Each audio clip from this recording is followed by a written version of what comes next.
नमस्कार माझ्या मित्रमैत्रिणींनो, आजताच मराठी रेसिपीमध्ये तुम्हा सर्वांचे मनापासून स्वागत आहे। पावसाळ्याचे दिवस आहे, मस्त बाहेर रिमझिम पाऊस पडत आहे। अशा वेळेस काहीतरी गरमागरम कुरकुरीत असं खावंसं वाटतं। चला तर मग आज आपण अशीच एक रेसिपी बघणार आहोत। तर यासाठी इथे मी 2 मक्याचे कणस घेतलेले आहे, त्याचे दाणे काढून घेतलेले आहे। आता सर्वप्रथम आपल्याला हे एका चॉपरच्या सहाय्याने आपण हे थोडेसे अर्धवट क्रश करून घेणार आहोत। तुम्ही हे मिक्सरमधूनही काढू शकता, म्हणजे आपल्याला थोडेसे दाणे तसेच राहिले पाहिजे, खूप असं बारीक पेस्ट नाही झाली पाहिजे आपली। तर आपण हे चॉपरच्या सहाय्याने बारीक करून घ्यायचे आहे। जर मिक्सरला लावणार असाल तर तुम्ही पल्स मोडवर थोडंसं चालू बंद या पद्धतीने करून ते काढू शकता।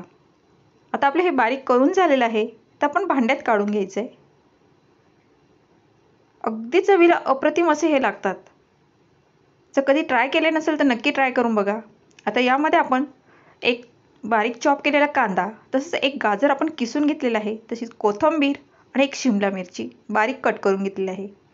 पाव चमचा आपण हळद टाकून घेतली, 1-1.5 चमचा आपण लाल तिखट घेतलेला आहे, इथे 1 चमचा आपण धना पावडर, 2 चमचे आपण इथे आमचूर पावडर टाकणार आहोत। तुमच्याकडे आमचूर पावडर नसेल तर तुम्ही इथे चाट मसाला पावडरचाही वापर करू शकता। ही घरीच बनवलेली आमचूर पावडर आहे बघा, आपण 2 चमचे टाकून घेतलेले आहे।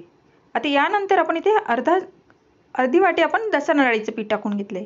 सुरुवातीला आपण थोडंसं कमीच डाळीचं पीठ वापरलेलं आहे, आपण जसं लागेल तसं त्यानंतर थोडंसं वाढवणार आहोत। आणि चवीनुसार मीठ टाकून घ्यायचं आहे। आता यामध्ये 1-1.5 चमचा मी तांदळाचं पीठ घेतलेलं आहे।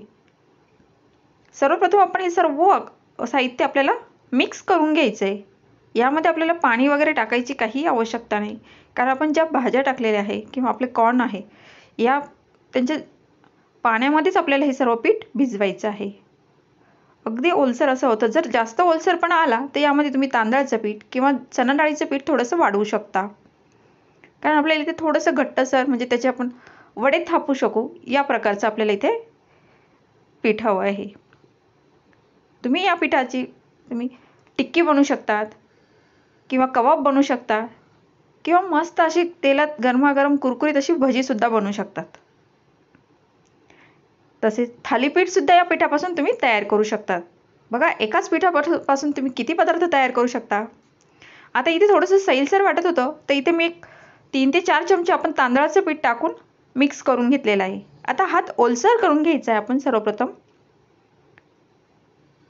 किंवा थोडंसं तेल लावून घ्यायचं आहे हाताला, म्हणजे पीठ आपल्या हाताला चिटकणार नाही। आणि त्याचे आपल्याला वडे थापून घ्यायचे आहेत।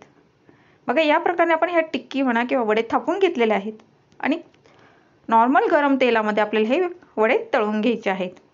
खूप हाय फ्लेमवर आपल्याला हे वडे तळायचे नाही, म्हणजे आतपर्यंत हे छान असे क्रिस्पी तळले जातील। जर तुम्ही जास्त हाय फ्लेमवर केले तर हे वरतून तर लालसर होतील, पण आतमध्ये कच्चे राहतील, कारण आपण भाज्या ह्या कुठल्याही शिजवून घेतलेल्या नाही आहे। त्यामुळे मीडियम फ्लेमवरच आपल्याला हे छान असे गोल्डन रंग येईपर्यंत तळून घ्यायचे आहे। एकदा छान असे थोडेसे रंग आला की त्यानंतरच आपल्याला हे उलटवून घ्यायचे। लगेचच्या लगेच आपल्याला हे उलटवायचे देखील नाही, म्हणजे ते तुटले वगैरे जाणार नाही। मग आपले वडे हे छान असे तळले जात आहेत आणि अगदी मस्त लागतात। हे या पावसाळ्यामध्ये नक्की ट्राय करा। बघा, छान असा रंग देखील सुरेख आलेला आहे आपल्या वड्यांना। आणि आता हे वडे आपले तयार झालेले आहेत, आपण हे काढून घेऊ। तसेच याच पद्धतीने आपण दुसरी बॅच देखील तयार करून घेणार आहोत। त्यानंतर देखील आपलं तेलाचं टेम्परेचर आहे थोडंसं आपण कमीच ठेवायचं आहे। इथे आपले हे सगळे वडे किंवा तुम्ही इथे पॅटीस म्हणू शकता, तयार झालेले आहेत। अगदी गरमागरम मस्त तुम्ही आस्वाद घ्या। तुम्ही सॉस सोबत खाऊ शकता किंवा असे देखील खाल्ले तर चवीला अप्रतिम असे लागतील। नक्की ट्राय करून बघा आणि कसे झाले हे कमेंट बॉक्समध्ये लिहायला विसरू नका। तसेच अशाच पारंपरिक व नवनवीन रेसिपी बघण्यासाठी आजताच मराठी रेसिपी चॅनलला नक्की सबस्क्राईब करा व लाईक करा।